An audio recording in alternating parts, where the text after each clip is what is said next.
Reciban un cordial saludo de mi parte. Mi nombre es Luis Edgardo Cabrera, médico ginecobstetra, y el día de hoy les voy a hablar acerca de la endometriosis. La endometriosis es el crecimiento anormal de tejido endometrial fuera de la cavidad uterina. Este tejido tiene todas las características histológicas y las características fisiológicas propias del endometrio, lo que quiere decir que van a responder al influjo hormonal dependiendo la fase del ciclo en que se encuentre la mujer. Por eso se considera una patología estrógeno dependiente. La epidemiología de esta patología, tenemos que aproximadamente de 7 a 10 pacientes son diagnosticadas con endometriosis, pero esto generalmente lleva a un subregistro, ya que muchas pacientes presentan la patología pero no lo saben. Generalmente esto ocurre por una subestimación de los síntomas, principalmente asociado a subfertilidad, dolor pélvico crónico y dismenorrea severa. Muchos pacientes con dismenorrea severa no toman en cuenta este síntoma o lo toman como algo normal.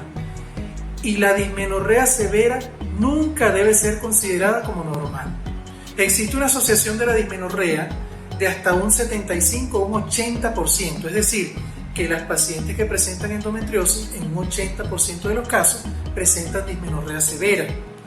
De igual manera existe una asociación aproximadamente entre un 21 y un 47% con la infertilidad o subfertilidad. Hablamos de subfertilidad, aquella pareja que durante el periodo de tiempo de un año tiene actividad sexual sin cuidarse y no logra un embarazo. Existen factores de riesgo como los factores familiares, es decir, existe un incremento del riesgo relativo de 7 a 10 con respecto a la población general de tener endometriosis cuando la mujer tiene familiares de primera línea, ya sea madre, hermana, con endometriosis. Existe también una asociación directa con lo que es la obesidad, y así tenemos que cuando una mujer es obesa existe una mayor probabilidad sobre todo de tener enfermedad severa, y cuando la mujer tiene un índice de masa corporal bajo tiene un mayor riesgo de poseer la enfermedad. De igual manera, el alcoholismo también se asocia con un incremento en la presencia de endometriosis, así como también algunas intervenciones quirúrgicas directas en el útero, como por ejemplo la cesárea o la miomectomía, que también van a ser factores de riesgo para presentar endometriosis. Existen algunos factores protectores, como por ejemplo el uso de anticonceptivos orales de manera regular, el ejercicio, aproximadamente al tener unas 4 horas semanales de actividad física, ha demostrado disminuir la incidencia de endometriosis. La endometriosis puede ser una endometriosis local o una endometriosis diseminada. La endometriosis local generalmente la vemos posterior a un parto, en el sitio de la episiotomía, posterior a una cesárea, ya sea en el área directa de la cicatriz en la piel o en la cicatriz en el útero. Allí pueden haber focos endometriósicos producto de estas intervenciones. Pero el foco importante o el target importante de pacientes de esta patología es cuando es una endometriosis diseminada. Y esta sobre todo se presenta a nivel peritoneal, todo lo que es la cavidad pélvica. Y así tenemos que puede ser una endometriosis superficial o profunda. Y será profunda cuando existe una invasión del peritoneo por encima de los 5 milímetros. Esto va a originar una serie de lesiones a nivel de la cavidad pélvica que origina lo que es el dolor pélvico crónico, la dismenorrea severa y la subfertilidad como síntomas principales, pero va a depender de dónde se encuentre y qué órgano se puede haber afectado el que presente sintomatología. Por ejemplo, tenemos la presencia de disuria, de disquesia, lo que es la dificultad para la defecación, dolor fuerte con la defecación o dificultad para defecar, ya sea constipación, ya sea diarrea de manera intermitente.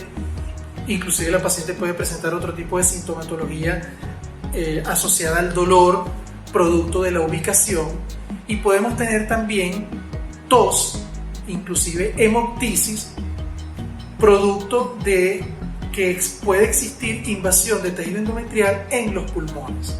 Entonces esto es importantísimo tenerlo en cuenta. Aquella tos y la hemoptisis relacionada con el ciclo menstrual puede estar asociado a endometriosis pulmonar. El diagnóstico definitivo de la endometriosis es histológico, es decir, se toma directamente la muestra de la lesión y esto se lleva a estudio y nos va a dar un diagnóstico definitivo. Pero la ecografía nos ayuda mucho, sobre todo cuando tenemos la presencia de endometriomas, que es la endometriosis en el ovario, o la presencia de adenomiosis, que es la endometriosis en el miometrio, es decir, en el tejido muscular del útero. Allí nos ayuda muchísimo, pero es mucho más difícil hacer un diagnóstico de una endometriosis pélvica diseminada, motivo por el cual en la actualidad existe un auge de lo que es el diagnóstico laparoscópico de esta patología. Aunque el tratamiento nunca va a ser definitivo, es decir, esta no es una patología que se pueda curar por completo, se pueden realizar procedimientos laparoscópicos de citorreducción y se elimina de manera importante la cantidad de lesiones, mejorando significativamente la sintomatología de la paciente, inclusive la parte de la fertilidad.